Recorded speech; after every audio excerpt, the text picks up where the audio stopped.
Love. Rotate the device. Do we have to? I spent all this time working on this set. Motherfucking technology. All right. All right, we're in. What up? Malcolm Lovejoy, professional love maker. Hi. This is a little bit of a love school special. We're just getting things started, planting seeds. And I'm here with family. We're just going to talk. That's all it is. It's simple. There's no preconceived notion. This is just coming straight off the heart. But yo, who I'm here with is Dani, Kreatura. And yeah, we go back a long ways.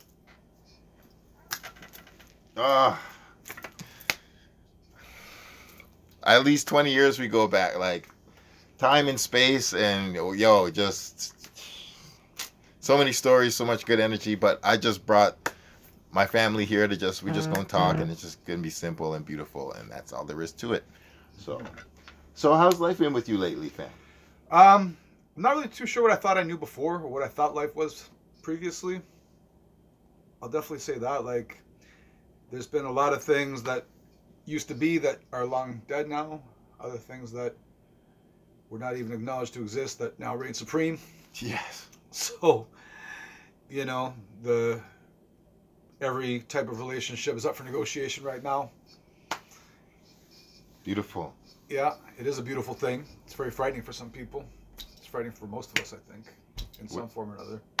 Which is also beautiful. You know, yeah, because it's a lot of stripping away and a lot of. It's it's literally an apocalypse as in a new beginning. Yeah, yeah, word up. That's it. Pre-Renaissance apocalypse. Pre-Renaissance apocalypse. Yo, that's amazing. Yo, it's just like monsters turning into butterflies. That's awesome. But yo, I'm also experiencing some transition. You've helped me discover something. Actually, I've actually known family here since so long that this lovely human has taught me something that I never actually reflected upon with myself. Knowing that I have a twin brother who's struggling with some hard issues and stuff in life, and my brother is beautiful and brilliant and powerful, but sometimes he like really loves his darkness, and sometimes I don't express my negativity just because I like to be a really positive, happy, shining person. And Danny was just like, yo, maybe you don't express your shadow because your twin brother is expressing it. And I actually never really had that revelation in my life. And it's weird. Like, it's kind of obvious, but I didn't have it exactly in the same way that you presented it to me and taught me how to see it. And ever since then, it's really helped unlock me to start looking at my shadow and realizing the shadow work that I need to do, because certain aspects of my evolution as a human just won't happen if I'm not comfortable with my shadow and just balance myself as a human. Just know when to be dark and swift when I need to be dark and swift, but also, just be loving and kind most of the time, because that usually helps solve things. But, just how to protect and create boundaries. But thank you for talking about, showing me that shadow work. Shadow work has literally saved my life, man. I mean, honestly, like, what are you seeing lately? Well, the thing is, when you live in denial of your shadows or having like a relationship of like estrangement from one's shadow, one spends a lot of time trying to contain shadow and treat it like an inconvenience, a source of shame, source of conflict, a source of frustration. You know what I mean? The notion is that shadow is something you have to keep at bay, or you have to pretend that you don't have it. And when the only things that don't have shadows are vampires. For real. Or vampires don't have shadows. Wow. I'm not talking about cool, sexy kind of vampires either. I'm talking about like. This ain't no Grace Jones, Wesley Snipes vampire. No. We're talking about like, actual. Dracula. Yeah. Like fucking energy vampires. Succubus fucking. Parasitical. Yeah. Vulture vampires. They don't have shadows. For real. And a lot of that is like, basically because, especially among, any oppressed and colonized people, there's a real stigma to having shadow. Everybody has to be so perfect. Yeah. Everybody has to be the respectability shit that just like fucking governs everything and ruins everything and does not allow anything to live in peace, cannot even live in peace with itself because everything is just about appeasement to keep executioners from coming at you. Like, having when vampires gonna do what vampires gonna do. And straight up. Like they have no problem acting upon their shadow. It's not even seen as being a shadow because it's just intrinsic to their privilege and immunity to everything. And it's just like the respectability shit, the temperance shit, the moderation shit is something only oppressed people are expected to play, right? Absolutely. And shadows are kept very hidden. Shadows are kept very, like, so it's like, shit. Like embracing the shadow literally is embracing yourself, literally is recognizing your story, literally recognizing that there's a trauma and a pain and a story that exists that needs recognition and needs acknowledgement, because the lack of acknowledgement of that is one where we live in secrets. And somebody showed me one time that, asked me to point to my every secret and said, everywhere that you're pointing to in your secrets, you're pointing to your sickness. Yeah, yo. So, yo. You You're only as sick as your secrets is the thing that I was going to say. That's I'm so glad that you had the similar wisdom in your head. That's so brilliant. Yo, I you're so right. And you made me realize, like, the oppressor, their shadow work, and not even their shadow work, their shadow behavior is seen as virtue, and our virtuous behavior is seen as shadow. It's like, no matter how fucking good or brilliant we are, you're like, yo, you're 3/5 of a man, you're fucking savage, you people are fucking unworthy of equality or power or justice. Like, fuck you, man. Like, as we were saying before, like, zero respect, like, all you people who see this at all points in time, we're in the age of mask off, costume burned. Fuck that. Like, be yourself. None of this is worth. All the people, all our ancestors, bless them, bless our parents and our godparents and grandparents and all them, all of those who sacrificed to make the advances that we have here. I bless you and I thank you. But at the same time, like, we will never, like, you will never ever get equal power in a slave master's house, ever. You will, like, we will never receive true equality or whatever. So there's no need to pretend to respect an environment or an oppressive system that does not respect you. Please don't be nice to it. Don't fucking hold your tongue. No enabling. No enabling. No massages. None of this. No emotional labor. In 2018, rip your heart out of your fucking chest, put it in your mouth, and say exactly how you feel about the people and places and things affecting you every day. Because we're living in a poisonous, oppressive system, and things are just breaking down and falling apart all around us, and it's just chaos and rebirth and fucking re-unlearning all over. And people don't know what to do, and people are redefining themselves, and new levels of life and behavior are unfolding. So don't be scared of fucking telling your own truth. Fuck respectability at all times. If you can't respect yourself, why the fuck would you want to respect anything else in this world? Well, when it's all said and done, right? Like, I mean, there's also like a huge difference between respectability and being respectable, too. Yeah. Because, I mean, it's one of these things where, like, like, being respectable just means, like, you're mindful of the impact that you have on others. And you're mindful of your place in the world. Yes. And you're mindful. That's what it means to be respectable. Someone who does that well is somebody whose decisions and whose presence kind of consistently is reflective of that. Mm-hmm. You know what I mean? And none of that has anything to do with, like, these things that are supposedly valued so much in these societies, which even those that can claim to place the importance on them don't even have. Don't even truly possess, or No. do not exhibit in consistent behavior. It's just lip service and fucking. All right, we're back. Yes, technology, imperfect ass technology. At one point, when all our hearts are pure and do not have any fear in them, we can have these conversations psychically, and we won't need. Where's Matt? Never And stop. that's the thing. Never stop sharing each other's truths with. Yeah. Yeah. You know, so that's the thing. Like, I mean, that is oftentimes, I mean, like a very clear way to kind of measure what the nature and what the character of certain kind of relationships you have with people are, right? Is if there's a conversation that you've always been immersed in. Yeah, for real. And it's just, you're right.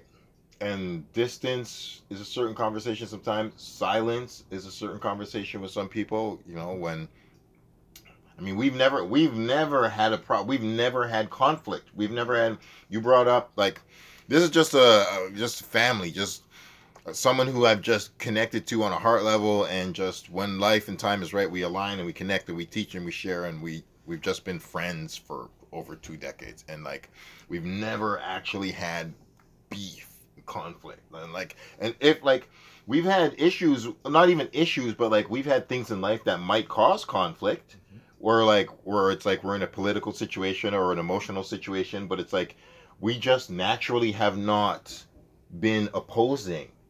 We're just like, we just have had respectable values that parallel each other and can respect each other even if they're different. And also, like, I mean, like, you know, that sharpen our own Mm-hmm. in a very just mutual, just reinforce each other. very reciprocal manner. Absolutely. You know, that, like, that's very horizontal. Yeah. And that's very much one where both of us engaging will come out refreshed and renewed. Yeah. And strengthened. Yeah. And just clearer. Just clearer. And yes, wiser, better, happier. And one thing that I would definitely say, I'll say it on camera, I don't give a fuck. Like, it's not even like it's just a factual thing, and it's a life lesson. Like, I've had hundreds of more arguments and problems with my twin brother, and like there are certain values that my twin brother has that I don't connect to, that you have. Like, you and I have a closer understanding and connection, and like my brother just doesn't see things the way, and you see things the way closer to me than my own twin brother does. But and it's not even like twinness is a really different principle, though. Yeah, absolutely. You know, because twinness, I think, will kind of be more of a yin and yang type dynamic.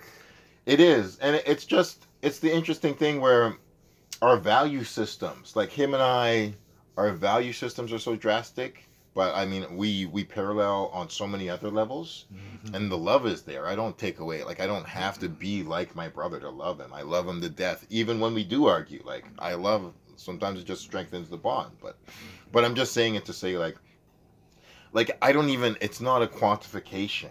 It's not like I love you more or love him less because I actually agree with you more on certain moral and political issues. It's just a recognition of the difference. It's a different methodology of learning, too. You know what I mean? Like, because one is this methodology of learning that's more conflict-based. Quite. You know, or more contrast-based. Mm-hmm. You know, more based in terms of, like, you know, what contradicts, you know, and then another might be more reflective of, like, a relationship that's more about common direction. Absolutely. More harmony. You know? Yeah. Because some relationships are more about harmony and others are more about conflict.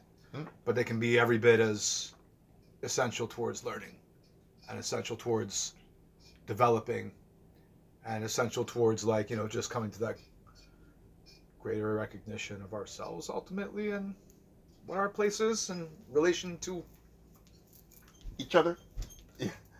Yeah, for real, man. For real. Yes. To you, our connection to you. Yes. Yeah. So, sometimes I'm gonna have, like, this is one of the great teachers in my life. Somebody who's taught me profound things. Oh, yeah, for sure. But that's part of love school. That's part of love school. Yes. Everybody's a student and everybody's a teacher, equally, equally. That's just a concept that I really want to throw out there. Mm-hmm. Little fucking children are gonna teach all of us old people fucking shit, and obviously us elders are gonna teach little kids shit at all times. So yes, but I wanted to say one thing, like, just off the strength of just spontaneity, like, like, if it's a theory you've been thinking about the last few weeks, or a declaration you want to make, or like, or just an idea you want more people in the world to be aware of, right? What's something in your mind or your heart right now that you want to just blow into the universe? Oh my goodness. Well, to be quite frank, I mean, Be frank. it just kind of comes right back to what I had said before about how every single relationship, as we've known it, every social relationship is up for negotiation right now. You know, the supposed inevitability of anything being a certain type of way, the guarantee of any kind of, it's not there. You know, I mean, like, no, there's no common sense anymore, and it's not like, and I'm not saying that in the old school way of, nobody has any common sense anymore. I don't mean like that. Yeah. I mean, like, you know, no, there's no of course about anything. Negotiations have to happen. You know, agreements have to be come to. You know, like, we have to let each other know where we're at, and what we're struggling with, and where are the areas where we feel, you know, confident, and where are the areas where we're still learning because we know very little, and we're very aware that we know very little. You know, I think right now, you know, also just like, you know, clarity with our intentions as well, because you can't judge people by intentions. Actions are ultimately what communicates. Everybody, of course, wants to be judged by their intentions first, and and then they judge everyone else by their actions. You know, but no, I mean, like, you know, the spirit in which you enter things, and what you have an intention of bringing wherever you go, it's pretty important. You know, and honesty about those things. I feel like that's a lot of times the only thing I can really offer anybody. It's just honesty about that. Have you been having difficulty being honest in such a turbulent time? I think the main person I had trouble being honest with was myself a lot of the time, because a lot of the time I was not thinking so much about, or considering, or reflecting what I was bringing to where I was going, but more what I felt like I needed. You know, more what I felt, and being fixated on that, with very little consideration from what I was actually bringing to where I was going. You know. That's dope. And it's simple, I think, sort of, but it's really not. Some of us haven't really been taught that much about. Yeah. About love and parallels to porn. It's like, and it also parallels to easiest thing in the world, or else it's the hardest thing in the world. And when I'm making love on camera, it's like either everything aligns and it's more simple than drinking water. It's like, of course, the connection is magical and everything is just in alignment, and it's when things aren't connected, when you're trying to force it, or you're trying to Jimmy, and just when force and power and just domination are trying to make things happen, that you understand. So I mean, I didn't mean to really.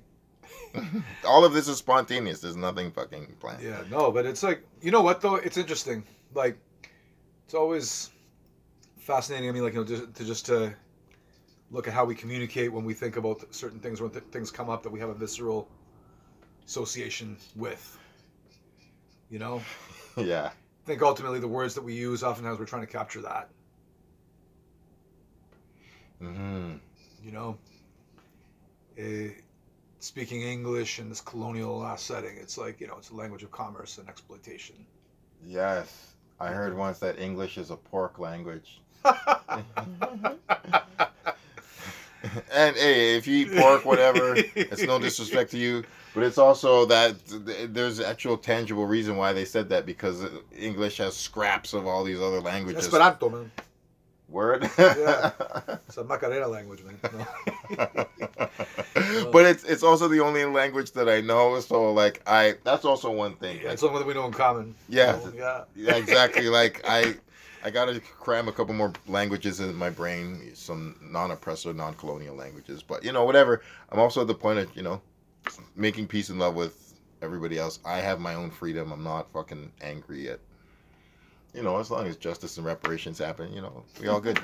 But yeah. So I actually it's a love school thing. So I gotta ask one question or have one talk. Like say one. We just gotta. What's a thought in your mind or heart about modern 2018 sexuality? Ooh, well, I mean, that's the other beautiful thing about everything being open for negotiation. Everybody can figure out, just like what their sexuality actually is and communicate about it. Yeah. And have actual conversation about what is actually involved on a social level when it comes to sharing that space and time with other people, and how harmonious those relationships can be. Mm-hmm. And I think that's probably the biggest war right now that's kind of going on within it, because there's some interpretations of sexuality that are just about that are just in sync with the predatory colonizer ways of the society. Absolutely. That are about commodification and control. Exactly. Exploitation. And ownership of people, control of people, transference onto people, Oh, for real.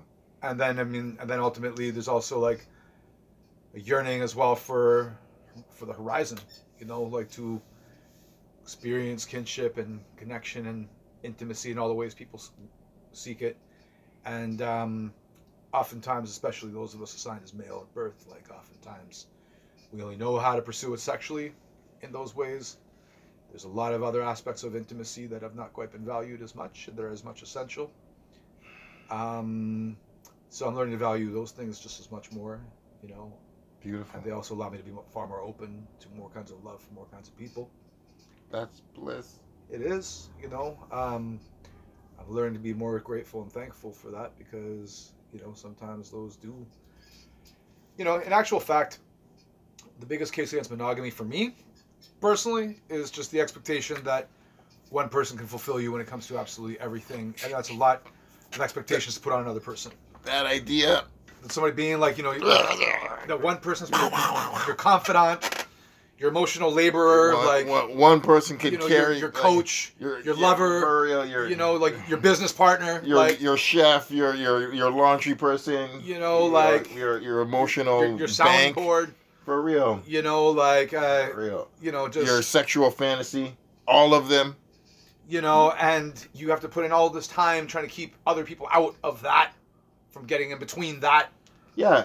You have to destroy any other relationship that's a threat. Yeah. Or a potential growth into the space and time of that primary monogamous relationship. I don't, fuck that. And honestly, for me. Yeah, no, for real. Honestly, it's very, very messed up that that's the only way that there's so many people in this world know how to seek intimacy, is just through sex, when they oftentimes just want sex. And this whole idea that you can only have sex if it comes with all these other things. Yeah. Just get a sex worker. Or just communicate. Yeah. Communicate.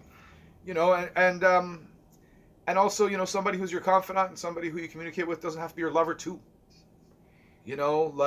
Somebody who you have physical affection with that might not be of a sexual nature, but that's just touch oriented. They don't have to be your lover too. That kind of opens you up to a lot more love from a whole lot more people, when somebody doesn't have to be your lover too, or somebody doesn't have to be all kinds of things in addition to being your lover. Absolutely. You know what I mean? Like, so I think, that, hey, in a revolutionary way, I always hope that will create community.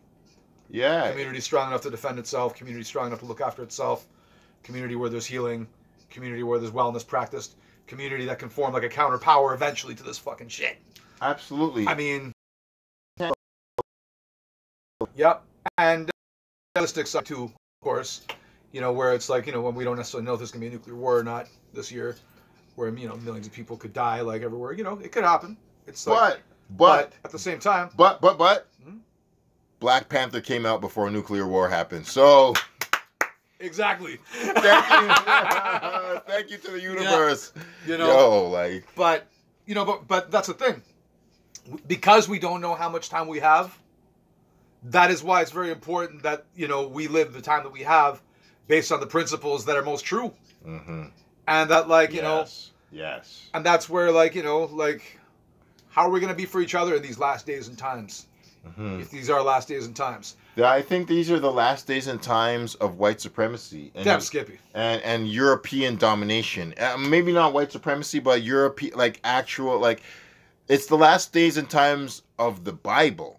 It's obviously not the last days and times of the earth, and Earth's gonna be fine. Earth is gonna be fine. Like I keep thinking about, like, yo, who keeps talking about Armageddon? It's like, yo, there's a lot of people who profit from this idea of Armageddon, and there's a lot of people who are like, yo, there's gonna destroy. A lot of people are gonna be gone, but there's gonna be a few survivors, and it's gonna be us, and us sometimes doesn't include us. So it's like, fuck that idea of Armageddon. But I mean, that's also. Not to say that destruction is not happening. There's death and rebirth happening every day on this planet, and on large and small scales. The very nature of the fact that conflicts are conflicts means that like the gloves are coming off. Mm-hmm. The masks are off. It comes back to that same thing. Like, it's just really like right now, every single contradiction that is, that like is a cause of conflict is all out in the open.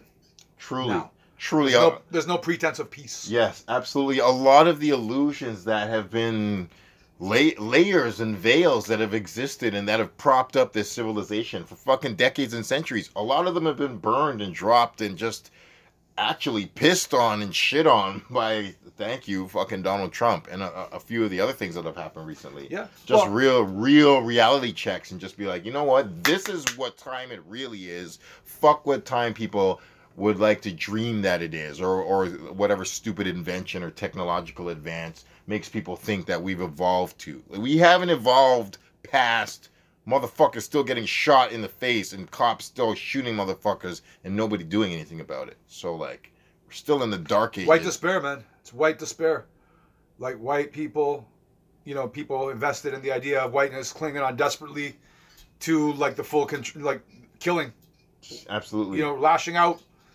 Basically, like, I mean, the time of like Europeans as a population genetically are not even going to be around much longer, because I mean, like, they're like Cocker Spaniels, man. It's just like inbred population that that literally has to swap genes with everyone else in order to be able to survive. And so like all the European colonial powers have fallen from time. White society, whites, the white, like, insecurity about, like, its continual... Goodbye, colonizer. Yeah. Like, every mass incarceration, every shooting, every lynching, every vigilante attack, it's all showing and proving how terrified they are of anything that has been like, sown, being reaped. Absolutely. It's just like, they're terrified of, like, being a minority, because why? They treat minorities bad or something? You know what I mean? So, but the thing is that, like, the worship of whiteness is still around, the fetishizing of white things and white ways and white definitions of power. Still dominate, and probably will dominate for centuries. Like, it's a incredibly deep poison. The American incarnation of it has been dominating and poisoning the earth for a good 400 to 500 years, and it's going to take a good century or two to start letting go of some of the shame. Because, I mean, you and I are definitely in a minority as far as having a conversation like this, talking about how deep we have to deprogram and peel back all the layers that the worship of whiteness and the elevation of white masculinity or white beauty and white economic power and white cultural power in the past and the future has been like. That's most people still think that. Like, I mean, the futility of it all is very apparent, though. Every bit of fallacy associated with white supremacy is rapidly coming undone. Yeah, for sure. Because ultimately, I mean, like, you know, just if we're going to Word utilize, to T'Challa. you know, if we're going to utilize like their definition of like civilization, for instance, there's nothing civilized about any of it. There's no peace or harmony that comes from any of it. There's this wanton continual destruction and contradiction that brings war upon itself. For sure. So its main fallacy, I mean, like, it's literally just a fucking cancer. Like, their society is literally like a parasitical cancer. Absolutely. Yeah. With, you know, like that's been literally built upon the backs of indigenous and people of color from time when the blood of Africa and the fucking land of indigenous and the fucking all our space, Western Turtle Island theft, and your entire lie has been built from day one upon our backs and our blood, sweat, and tears and soul and culture and race and religion. So like as soon as we stand up, your civilization falls, and that's just the nature of reality. So. I mean, and that's one thing that my brother from Stolen from Africa said about Black Panther that was so beautiful. He's like, you know what? We're not even telling white people we want revenge for what you did. We're telling the white colonizer and the white supremacy power structure, stay in your fucking lane. Like, let us just do us. Let all these other cultures be their other cultures. Stop fucking robbing them. Stop exploiting them. Stop tricking them. Stop fucking doing whatever. Stop buddying up to them and then fucking raping them on the low. Just stay in your lane. Do your culture. Do you. Be a fucking honest, civil, just society and just be Europe and just conduct fair trade and commerce with your other people and fucking stay in your borders and don't think that you're divine right and might and manifest destiny and all your bullshit. Done all that, dead it off, fucking let's fucking, you know, start returning the artifact, start undoing slavery for real, have a couple fucking ceremonial apologies, begin the reparations process and stay in your fucking lane. Then we're good. But, you know, if not, we'll see what happens. Yeah. I love this soul. I want you to have the last jewel. Any jewels? Any messages? Anyone you want to shout out? CIA out of Wakanda. Yes. Yes, that's the last word. Yes. Yes. Yes. Yes.